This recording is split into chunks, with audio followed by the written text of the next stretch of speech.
Olá, amigos do portal piauihoje.com, portal que conecta você ao mundo. Estamos iniciando aqui mais uma entrevista com um convidado especial. Nós vamos entrevistar hoje o secretário de Planejamento do Estado, professor Washington Bonfim. Tudo bem, professor? Tudo bem, prazer estar aqui. Ao meu lado aqui, para ajudar nessa entrevista, o professor, também professor, Roberto John, jornalista, né? Tudo bem, Roberto? Tudo bem. O Piauí se integrou no mundo, nesse mundo complexo também, a partir de 2002, com todo esse processo que a gente teve até agora. E nós estamos vivendo uma sociedade que é mais complexa. O Piauí não é mais aquela coisa tão simples que você achava que o planejamento é uma escola, uma coisa que tem que estar integrado dentro de um conceito. Como é que você está vendo isso, essa complexidade? A gente está avançando? Como é que está isso? Na realidade, a gente estava falando de história, eu estou acabando de sair de uma reunião, a gente fez uma parceria, a Secretaria de Planejamento, o Governo do Estado fez uma parceria com a Universidade de Lisboa, e a gente vai lançar na segunda-feira, ainda, né, junto ao governador, que a gente está chamando de Centro de Inteligência em Economia e Estratégia Territorial. O Governo do Estado já tem, desde 2007, né, uma lei complementar que estipula que o planejamento do Estado deve ser territorial. Foram criados os 12 territórios em que hoje nós estamos divididos. E a ideia nossa, porque, por exemplo, a Universidade de Lisboa, porque na realidade a gente tem uma configuração muito parecida com a União Europeia. A União Europeia são 27 estados, que a partir de Bruxelas, né, tem os mecanismos de planejamento e investimento. E algo importante é que a União Europeia ela distribui os recursos de maneira tal que estados pertencentes à União Europeia não façam uma competição, digamos assim, predatória uns com os outros. Então, são estimulados dentro de cada estado as principais cadeias produtivas e ramos de desenvolvimento que têm a ver com as potencialidades daquele estado-membro. É mais ou menos isso que a gente está se inspirando. A gente vai apresentar isso para o governador e justamente nesse sentido de lidar com essa complexidade do estado. Se você prestar atenção, e aí está correto, por exemplo, planície litorânea. Parnaíba, aquela região de Parnaíba, né, cujo capital seria Parnaíba. Tem uma configuração econômica, social, completamente distinta, por exemplo, da região de Uruçuí e Bom Jesus, que, por sua vez, é totalmente distinta de Picos, né? E aí eu estou falando de litoral, semiárido e o Cerrado.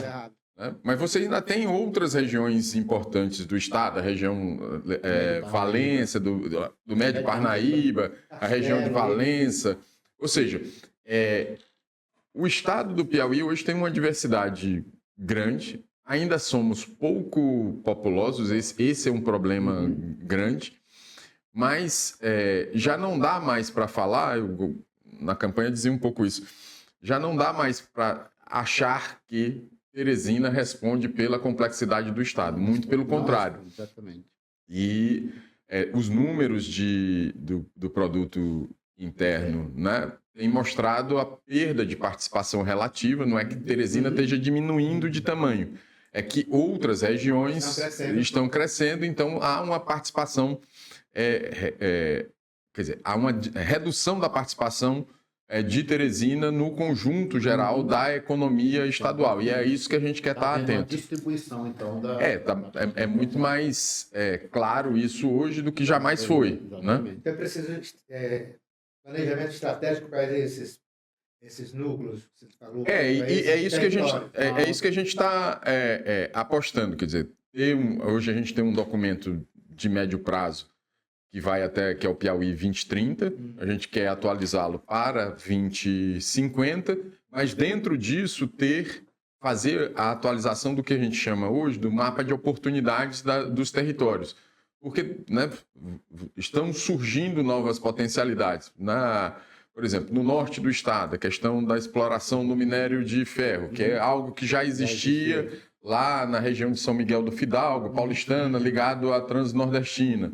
A questão da verticalização da produção agrícola. 10 anos atrás a gente era só produtor, hoje há um esforço do governo, né, especialmente do governador Rafael Fonteles, no sentido, né, de ter plantas industriais que, no final das contas, o que gera emprego é a planta industrial, o aprofundamento da cadeia produtiva daquela commodity. Né? Você exportar simplesmente é bom, mas não responde. Tive uma reunião hoje com o pessoal a direção do Banco do Nordeste. Tem sido uma demanda do governador ampliar, né, a parcela de recursos do Estado no Fundo de Desenvolvimento do Nordeste, que é gerido pelo próprio Banco do Nordeste.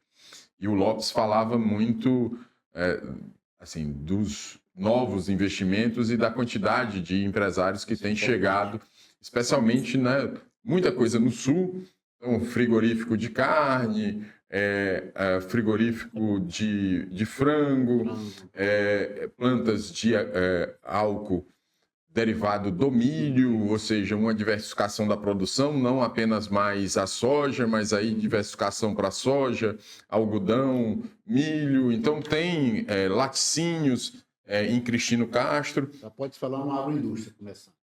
A ideia é justamente essa, e o governo tem apostado pesado. A gente está fazendo, por exemplo, um dos grandes gargalos do sul do estado é a questão de energia elétrica. Nós temos efetivas dificuldades com isso e é algo que a gente discute com a Equatorial dentro dos limites do que ela pode fazer por conta da configuração do financiamento, né, do sistema energético nacional. Então, o governo está fazendo um investimento de 80 milhões de reais para fazer um linhão, né, que chegue àquilo que a gente está chamando do polo industrial de Uruçuí, cuja empresa âncora é uma empresa de frigorífico de frangos. Através da Invest Piauí, está apostando em frigorífico de carnes, né? Acho que Baixa Grande, o frigorífico Piauí. Ou seja, tem várias evidências concretas dessa dinamicidade que começa, né, a fazer a verticalização da nossa produção. Né? Você está no portal piauihoje.com. Pedir aos nossos internautas que ajudem a gente a fazer o nosso trabalho aqui. Ative o sininho aí, acione o sininho para não perder nenhum conteúdo. Curta os nossos vídeos e se inscreva no nosso canal. Piauihoje.com, um portal que conecta você ao mundo. Nós estamos entrevistando hoje aqui o secretário estadual de Planejamento do Piauí, professor Washington Bonfim. Professor, há 11 dias, o governo do estado fez uma festa para lançar, uma solenidade para lançar o OPA 2025. O programa 2526, né? Então, o OPA pegou credibilidade, né? O OPA é uma estratégia interessante, ele foi criado em 2023, né? Apenas para Teresina e Parnaíba, num valor de 50 milhões de reais, 40/10. O ano passado, na sua segunda versão, nós acrescentamos, né, por determinação do governador, os municípios de Picos, Floriano e Piripiri. Aí, hoje ele alcança os 5 maiores municípios do estado, todos acima de 50 mil habitantes. E aí já foram 65 milhões de reais. E agora, essa versão 25/26, né, permanecemos com os 5 municípios, mas aumentamos para 80 milhões de reais do Estado. E na cidade de Parnaíba, o deputado Rubens, né, o deputado estadual Rubens, está colocando 1 milhão de suas emendas e o deputado federal Florentino está colocando 2 milhões. Então, nós estamos indo a 83 milhões de reais. E no ano passado, para a zona rural de Teresina, o deputado Merlon colocou, que vão ser obras feitas agora, em 25, colocou 2 milhões de reais. Então, na realidade, nós já tivemos 67 no ano passado e vamos ter 83 no ano que vem. Para ingressar, para participar do programa, professor, eu queria que você explicasse bem didaticamente para os nossos internautas como as pessoas que estiverem interessadas em participar do OPA, como deve proceder. Na realidade, as inscrições são através das associações que representam esses territórios da zona urbana ou rural, associações comunitárias, associações de moradores, associações de produtores rurais. essa associação, a única coisa que a gente exige é que seja tenha um CNPJ válido e um estatuto e principalmente uma diretoria em vigência do seu mandato, para que a associação, no momento da inscrição, indique alguém que vai responder pelos interesses da associação durante todo o processo. E, tudo isso ok, a associação, na hora de fazer a inscrição, indica três propostas em 5 áreas que, né, nós destinamos os recursos. A área de cultura, a área de esporte, a área de produtividade agrícola, né, a área de mobilidade e a área de segurança pública. São as 5 áreas contempladas, né, pelo governador, né, nessa estratégia de democratização do orçamento público de investimentos do Estado. O senhor foi reorganizado aí os recursos por áreas, né? Estava falando 23% ficou para as favelas, para a área... Na realidade é o seguinte, Teresina, por ser a maior população, com 900 mil habitantes, basicamente, é a única cidade que tem uma regionalização dos recursos. Nas outras cidades, Parnaíba, Picos, Floriano e Piripiri, por exemplo, Parnaíba vão ser 15 milhões, então todo mundo concorre com todo mundo. Aqui a gente dividiu, né, como a cidade é dividida tradicionalmente, região centro-norte, sul, sudeste e leste da cidade. E zona rural. Estamos pela primeira vez utilizando os dados do censo de 2022. Esses dados apontam que 23% da nossa população vive, né, no que a gente chama de favelas, aglomerados subnormais. Nós fizemos uma ponderação para que esses recursos, né, cheguem mais para essa população, porque esse é o objetivo do OPA. Ele contempla todo mundo, mas o objetivo principal exatamente, para quem tem menos infraestrutura, por exemplo, acessar. E no caso da zona rural, a gente colocou um critério territorial para ter uma grande participação. Com isso, a gente aumentou os recursos da zona rural, inicialmente vão ser 7 milhões de reais, e criamos um outro mecanismo. Pela lei do planejamento territorial do município de Teresina, a zona rural de Teresina tem 9 núcleos urbanos: Cerâmica Sil, Santa Teresa, Fazenda Real, tal.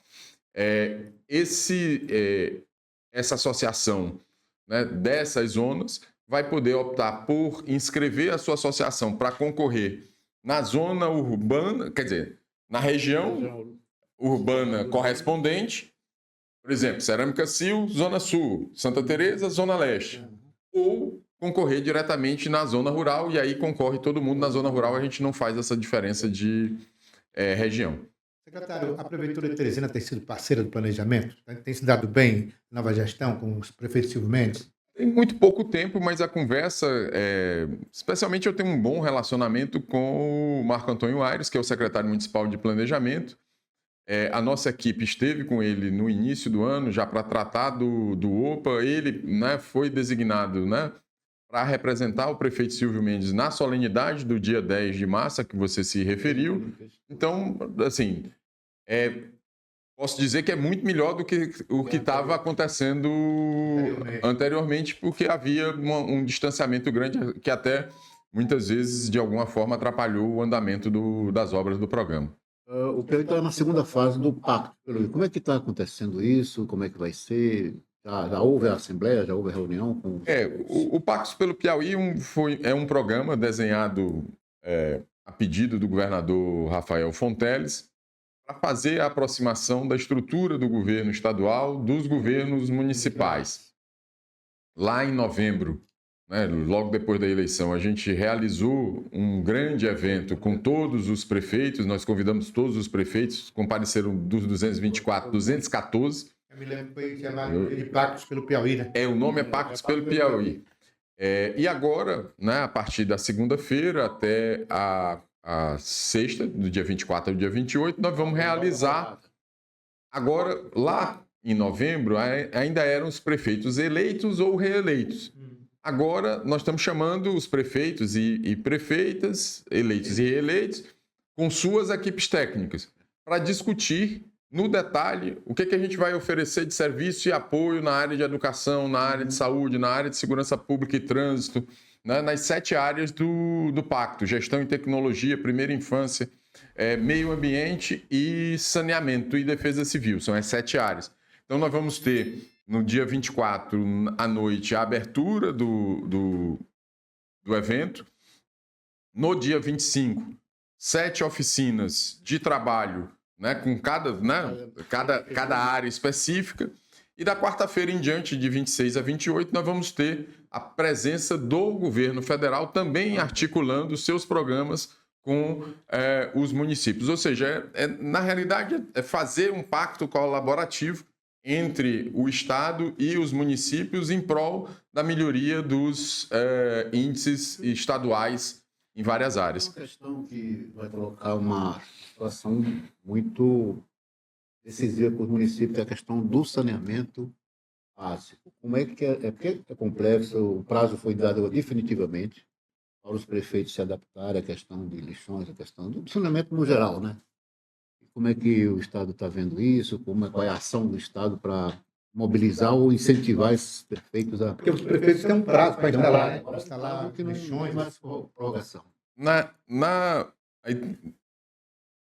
No que é relativo à água e esgoto, né, da questão do saneamento, a grande novidade é a concessão da Agespisa.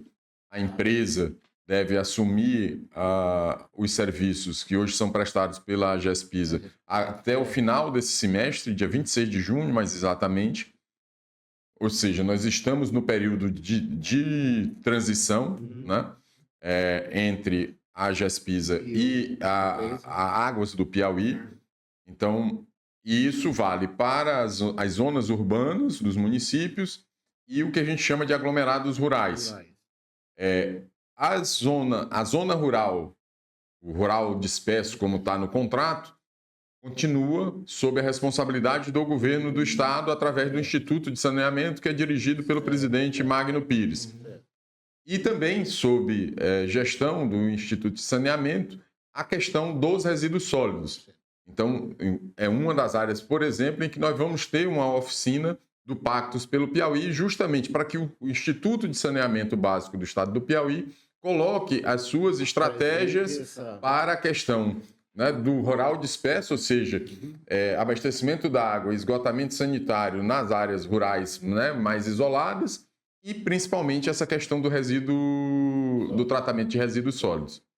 Professor, os municípios, eles têm atendido bem esse chamamento para o planejamento das suas ações? A resposta tem sido boa? Equipes, ou tem dificuldade de relação do Estado com os municípios? Eu tenho um bom problema, que eu tô, né, meu cabelo já está branco, mas estou com medo dele cair. Nós temos mais de 1.500 pessoas inscritas para o evento na semana que vem. É muito interessante que das 7 oficinas, né, as que têm maiores inscrições são gestão e tecnologia, que revela, né, essa preocupação do município com a questão da gestão, e o Pacto pelas Crianças.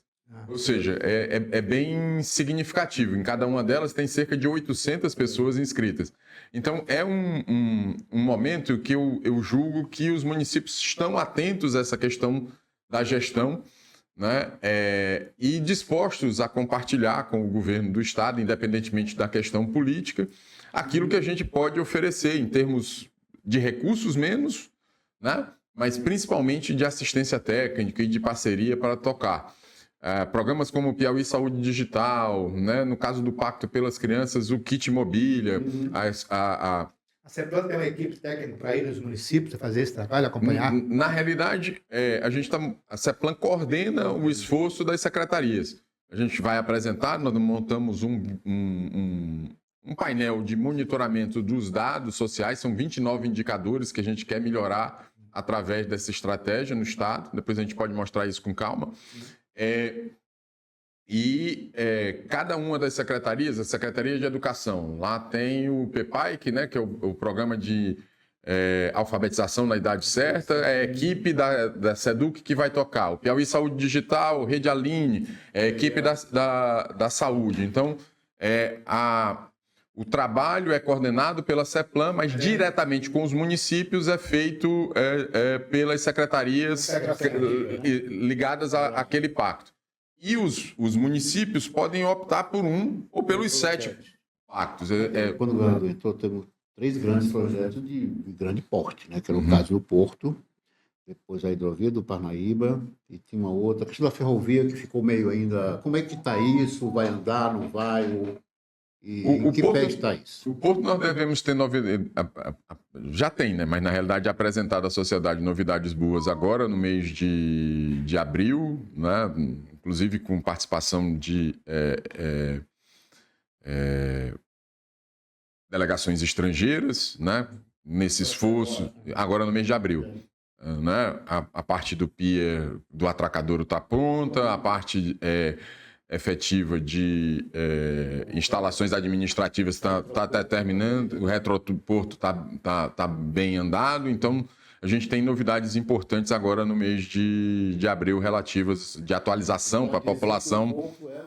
Está andando. Vi ontem o governador recebeu um documento do governo federal autorizando instalar a maior unidade do hidrogênio verde. Outro ponto era esse. Como é que está isso? E a hidrovia, que um dia ele falou da possibilidade realmente dessa... Então, o Porto está nessa situação, né? Bem andado, com obras bastante bem avançadas. No caso do hidrogênio verde, ontem foi dada autorização para o trabalho da Solatio, que é uma empresa de capital espanhol que, na realidade, já está no Brasil há cerca de 15 anos, só que ela mexia apenas com energia solar e eólica. E resolveu apostar no Piauí para desenvolver uma planta de hidrogênio verde. Foi esse o motivo da audiência do governador ontem com o ministro vice-presidente da República, Geraldo Alckmin. A mesma coisa está bem andado com o pessoal da Green Energy Park, que é uma outra empresa, né, que quer se instalar, está se instalando no Piauí, também relativa a hidrogênio verde. Isso eu pude acompanhar. Ela já tem de eólica e... Exato. Vamos entrar também no hidrogênio. A Solatio tem essa configuração, é de capital espanhol. Essa é de capital belgo-alemão, né? Belgo-germânico, sei lá como é que chama isso. Eles estiveram em visita aqui um mês atrás, 20 dias, né, com uma delegação de empresários, né, de 2 portos holandeses, né, e uma empresa de tecnologia da área de hidrogênio verde também da Holanda. Ou seja, são passos que estão sendo dados de maneira importante no sentido de estabelecer esse grande hub de produção de hidrogênio verde aqui no estado. Né? A hidrovia, como é que está isso? A hidrovia, a gente tem trabalhado através do esforço do governador Rafael Fonteles no sentido de acessar os recursos de compensação da privatização da Eletrobras, cerca de 1 bilhão de reais para as obras que vão permitir a navegabilidade. Isso está bem andado, o governador já anunciou acho que na semana passada esses investimentos, inclusive através do governo federal com o ministro de Portos e Aeroportos, né, e que está, né, sob a jurisdição dele. Então, agora nós estamos na fase de consolidação desses investimentos. O detalhe aí é que esses recursos são operados, digamos assim, são investidos através da própria Eletrobras. Isso aí tem uma questão que é o meio ambiente. Como é que está isso? Isso tem andado de maneira adequada. Na realidade, há um processo de delegação da hidrovia, né, do Rio para o estado do Piauí, e isso traz a questão do licenciamento ambiental para o âmbito da Secretaria Estadual de Meio Ambiente. E esse processo está bastante avançado. Na realidade, aí é um ponto importante de chamar a atenção. Esses grandes projetos, eles não são tocados assim... Não pode ser... São enormes projetos, mas o que eu quero dizer é o seguinte: eles têm a atenção especial, praticamente diária, do governador do estado.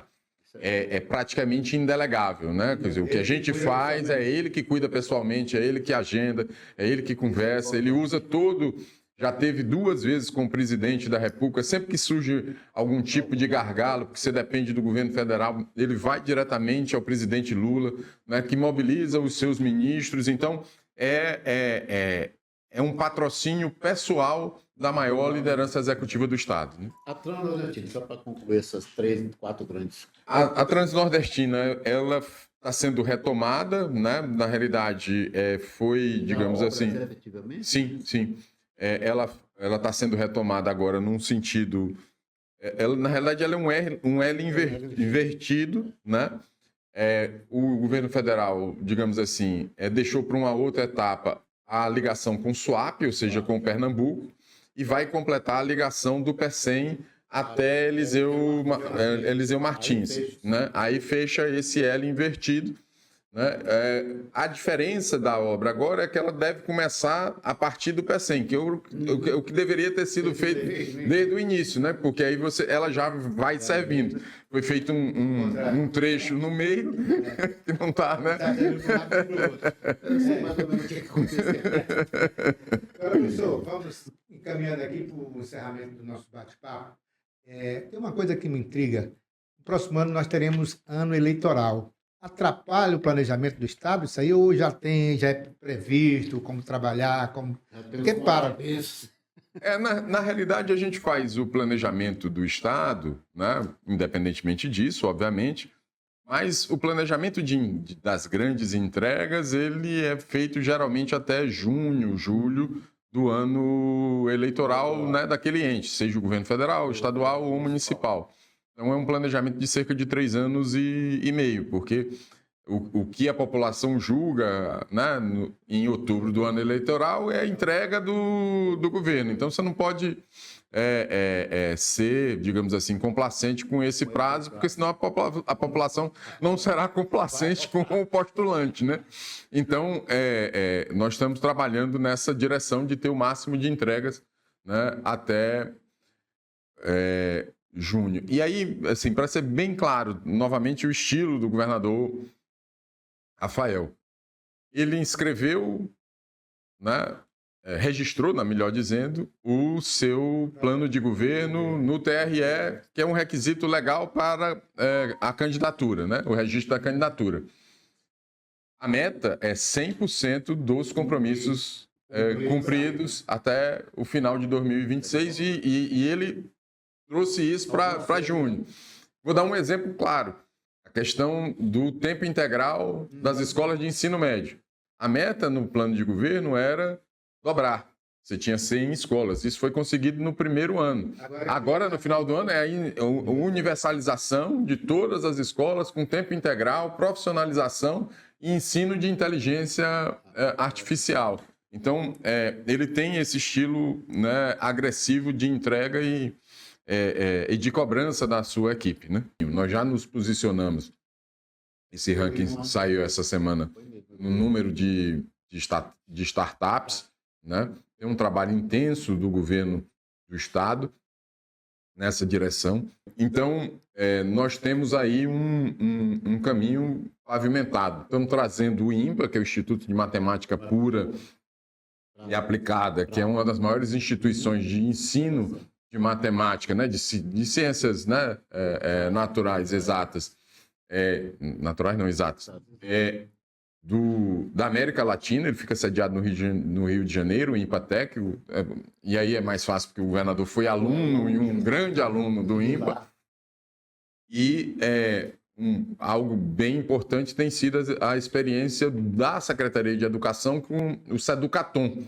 O Seducatom é uma espécie de hackathon, né, que nada mais que juntar, né, cérebros, né, em torno de uma solução tecnológica para um determinado problema.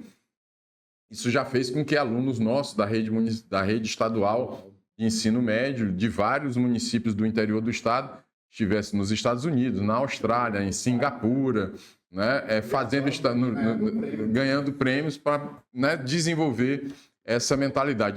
Nós estamos concluindo aqui o nosso bate-papo de hoje, agradecendo aqui ao meu amigo Roberto. João Roberto, obrigado mais uma vez. Agradecer ao secretário Washington Bonfim. Secretário, Fique à vontade e sempre que precisar, use aqui o nosso espaço no portal piauihoje.com. Encerramos aqui o nosso bate-papo de hoje. Voltaremos amanhã.